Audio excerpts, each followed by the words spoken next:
మార్కెట్లో షరాబ్ బేర్లు కౌంటింగ్ ఇచ్చినారు మా తరఫున. కానీ మా తరఫు నుంచి షరాబ్ బేర్కి ఏ అభిషేకం లేదు.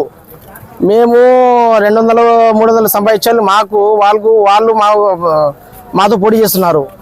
మా మార్కెట్ తీయాలని, లేకుంటే వెహికల్స్ గురించి. వెహికల్స్ అంటే మాది మార్కెట్లో ఒక్క వెహికల్ మాది నిలబడదు. వ్యాపారస్తులు వెహికల్స్ నిలబడుతున్నాయి, కస్టమర్లు వెహికల్స్ నిలబడుతున్నాయి.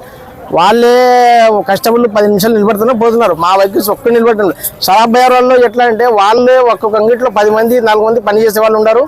వాళ్ళే బండి నిలబడుతున్నాయి, వాళ్ళే ట్రాఫిక్ జామ్ అవుతుంది. మా తరఫున ఏం లేదు.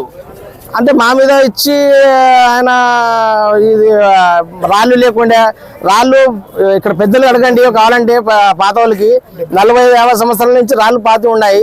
ఆ రోడ్లో నీళ్లు నిలబడుతున్నాయి కాబట్టి రాళ్ళు తీసి మళ్ళీ ఒక తుక్కున పైపులు వేసినారు. ఒక తుక్కున వేయలేక మాకే ఇబ్బంది కలుగుతుంది. ఒక తుక్కున పైపులు వేయడం కోసమే.